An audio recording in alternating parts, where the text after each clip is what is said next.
Le poil est une trace, un marqueur, un symbole de notre passé d'homme des cavernes, de notre bestialité, de notre virilité, de la différence des sexes.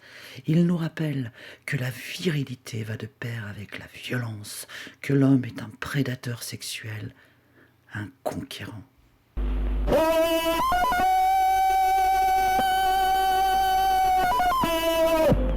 Sommes le continent noir, le fond, nos femmes esclaves, et prisons nos entraves. Debout, debout. Je suis contre toute discrimination positive. Voilà, comme ça c'est clair. Voilà. Toute discrimination positive.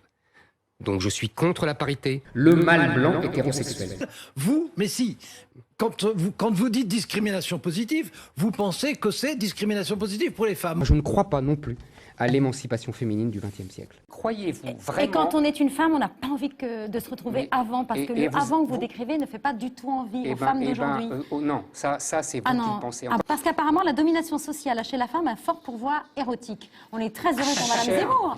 Mais qu'est-ce que ça veut dire exactement ? Notre société veut imposer l'image d'hommes et de femmes absolument égaux, indifférenciés, interchangeables.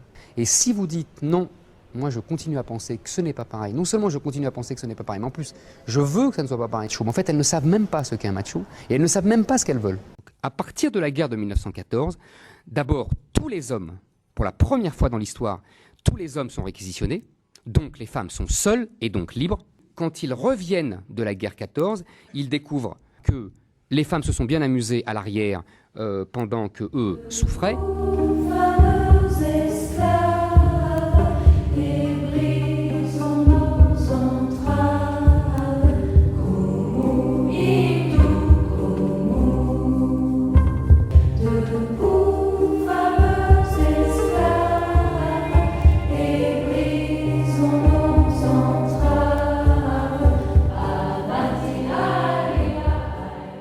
À 80 ou 90%, toutes les statistiques donnent ça à peu près, mais il faudrait vérifier plus précisément, de femmes qui épousent des hommes qui ont un niveau socioculturel supérieur. Je pense que, en fait, les hommes ont inventé le pouvoir. Mais ça vous inquiète, rassurez-moi.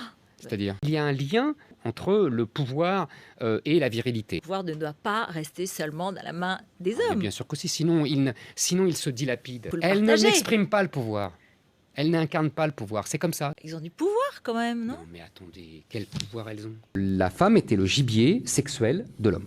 C'était de prédateur masculin, qui est à l'origine de l'humanité, et qui repose sur la violence. Et nous avons un nouvel ordre moral puritain, mais féminin, et qui interdit la sexualité masculine. Vous savez qu'aujourd'hui, près de la moitié des prisonniers français le sont pour des crimes sexuels.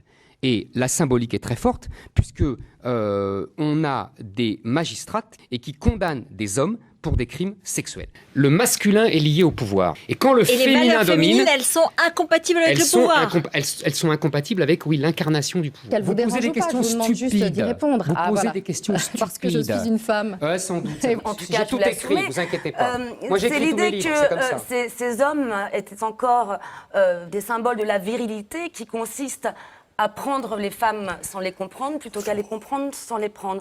Vous faites donc l'apologie du viol ou je ne m'abuse ? Oh là là.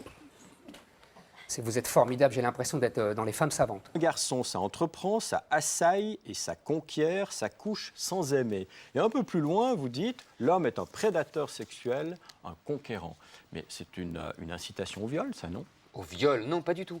Je continue à penser qu'il y a de la violence dans le rapport sexuel entre hommes et femmes. En redisant, en réaffirmant, en écrivant que l'homme est un prédateur sexuel. Écoutez-moi. C'est quand même monstrueux. Écoutez-moi, pas du tout. Pas du tout. Ce n'est pas monstrueux. Si vous voulez, il y a une attente de virilité, il y a une attente de violence. L'amour a été inventé par les femmes pour permettre à ce sexe de dominer alors qu'il était fait pour obéir. Au nom de toutes les minorités, alors éternellement victimes, évidemment, les femmes, les homosexuels, les populations des minorités noires, arabes, etc. On a là une machine très puissante, une espèce de rouleau compresseur qui n'a qu'un seul objectif, qui n'a un seul ennemi, le mâle blanc hétérosexuel. C'est-à-dire qu'on est nommé parce qu'on est une femme, et puis après on vient avec arrogance dire « mais j'ai les compétences ». Qui le prouve? Mais pas du tout. Dans les milieux où il y a vraiment le pouvoir, il n'y a pas de femmes. Le mâle blanc hétérosexuel. Le slogan de 18, ça sera plus jamais ça. C'est-à-dire plus jamais la guerre. Ils ne se rendent pas compte qu'à partir du moment où ils disent plus jamais la guerre, ça veut dire plus jamais l'homme. Il y a immédiatement une contrepétrie qui court les rues de Paris et qui est la suivante. La femme française conservera tout son cœur au vainqueur. La femme française, en masse, ira au vainqueur, aux soldats allemands. En 1945, elle recommencera avec le soldat américain. Il y a une sexualité de prédateur masculin qui est à l'origine de l'humanité et qui repose sur la violence, le mâle blanc hétérosexuel.